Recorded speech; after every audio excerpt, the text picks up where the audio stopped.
Oi pessoal, tudo bem? Eu queria gravar mais um vídeo aqui de complemento para compartilhar com vocês, porque nem tudo na vida são flores, né? Eu passei por uma dificuldade recentemente e uma descoberta também, uma certa transformação na minha vida, eu poderia dizer, um marco, eu diria, tá? Eu queria compartilhar com vocês. Logo no primeiro ano que eu entrei na equipe, eu estava passando por algumas dificuldades eu estava tendo crises de pânico. Na verdade, eu até achava que era uma crise de ansiedade. Aí quando eu fui pesquisar um pouco mais para poder falar para vocês, eu descobri que é na verdade uma crise de pânico, né? Porque a crise de pânico é uma crise de ansiedade um pouquinho mais forte. E o que se diferencia uma da outra? A crise de ansiedade, ela vem acompanhada de alguns sintomas físicos, né, que você não tem controle, que é falta de ar, é palpitação, dor no peito, tremor, boca seca, náuseas. E a crise de pânico, além dos sintomas físicos, ela acompanha sintomas psicológicos também, que é uma sensação de medo muito grande, é uma sensação de você estar fora da realidade, é uma sensação de morte iminente e de medo de alguma coisa que vai acontecer sem motivo nenhum. E são sensações que elas não têm relação com o que está acontecendo no momento. Por exemplo, numa situação totalmente aleatória, essa crise vinha. E ela dura cerca de 10 a 30 minutos. Então, é bem desesperador, na verdade. Mas isso serviu para um autoconhecimento pessoal muito grande da minha parte. Eu iniciei depois de fazer muitos exames e tal, né? Porque, enfim, para não estender muito aqui, senão vai virar 10 minutos esse vídeo. Quando eu tive a primeira crise, eu achei que era alguma coisa no coração, alguma coisa errada com a minha saúde. Eu fiz todos os check-ups, fiz todos os exames e não tinha nada. E aí, como minha mãe é psicóloga, ela pediu para eu procurar aqui um psicólogo, né, para fazer um tratamento. Eu iniciei um tratamento com um psicanalista, que é diferente um pouco de psicólogo e também de psiquiatra. E não vou explicar aqui também, que é complexo e vai ficar 10 minutos. Mas enfim, ele me diagnosticou com TDAH. E aí, quando isso aconteceu, depois de um tempo, muita coisa fez sentido na minha vida, né?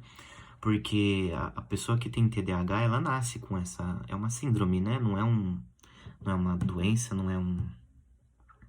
É uma síndrome do pensamento acelerado, né? A pessoa que tem TDAH, ela pensa em muitas coisas ao mesmo tempo, ela se distrai muito fácil, ela tem dificuldade, às vezes, em prestar atenção. A pessoa, às vezes, combina alguma coisa com ela, ela tem muita dificuldade em cumprir essas situações. E eu sempre convivi com isso. Eu sou assim, né? Desde criança.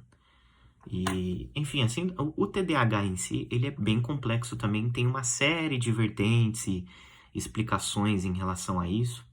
Mas quando eu fui diagnosticado pelo meu psicanalista, eu fiquei surpreso. Porque eu sabia que, assim, eu era um pouquinho diferente em relação a, às vezes, prestar atenção quando eu era criança, que eu ficava realmente muito inquieto na sala de aula, conversava, não conseguia prestar atenção porque era muito chato, mas eu conseguia entender a matéria e fazer toda a lição e sempre consegui, nunca repetir de ano e tal, esse tipo de coisa.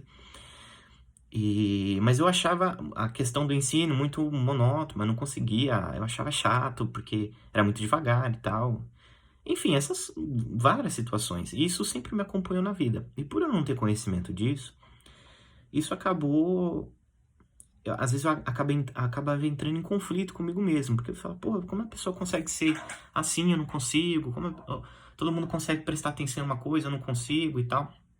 E esses conflitos e várias situações da vida que eu estava passando, logo quando eu entrei na equipe, me fizeram evoluir aí para essa situação que foi a crise de pânico. Eu tive ela por mais ou menos de 6 a 8 meses, e já faz um pouco mais de um ano que eu não tenho.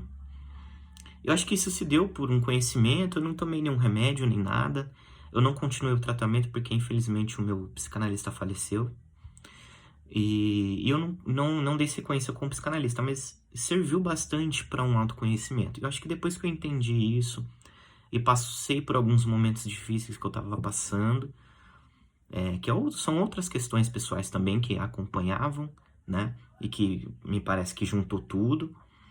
Eu passei por um processo de entendimento e isso me permitiu nunca mais ter essa crise, espero nunca mais ter, que é horrível. Mas é isso. Acho só para compartilhar com vocês, porque é muito do que vocês falam, né? Às vezes você olha pra pessoa e não faz ideia. E realmente, eu sou uma pessoa muito tranquila, muito calma, muito de boa. Eu sou uma pessoa muito, assim, good vibes, né? Vai dar tudo certo, fica tranquilo. Eu não sou de forma alguma pessimista, sabe? E essas situações eu sempre me pareceu ser de uma pessoa que é pessimista, de ser negativa e tal, e ter essas questões, né? Na minha vida eu tenho proximidade com essas situações. A minha mãe, ela já teve síndrome do pânico, que é uma situação um pouco mais agravante, que ela passa por um período maior na vida e envolve outras questões ainda as mais complexas. Eu convivi com ela nesse período e foi bem difícil, mas ela, graças a Deus, superou também. Meu padrasto teve depressão já e também foi uma situação difícil, né? Que a gente conseguiu também passar por isso e hoje tá tudo bem. Meu pai já teve a síndrome do pânico. Quando ele se separou da minha mãe, é que eu era muito novo, ele me fala que teve, mas eu não cheguei a acompanhar de perto, porque a gente não teve junto também. Então eu sempre tive próximo a essas questões e nunca entendi. Mas eu ajudei muito minha mãe nesse período. Mas eu não entendia. Eu achava que ela só estava naquela situação porque ela queria, ou porque... E hoje eu vejo que não. Hoje eu passei por isso e vejo que é uma situação que... eu diria que é como uma... Às vezes é uma doença mesmo. Você pega uma gripe e fica por muito tempo com ela, até ela passar, e você tem que tratar ela, né? E eu acho que é isso. Eu acho que eu falei tudo, mas um TDAH da vida não vai falar umas coisas muito conectadas, né? Então acho que eu consegui compartilhar um pouco do que eu queria. É isso e até me estendi um pouquinho. Mas valeu.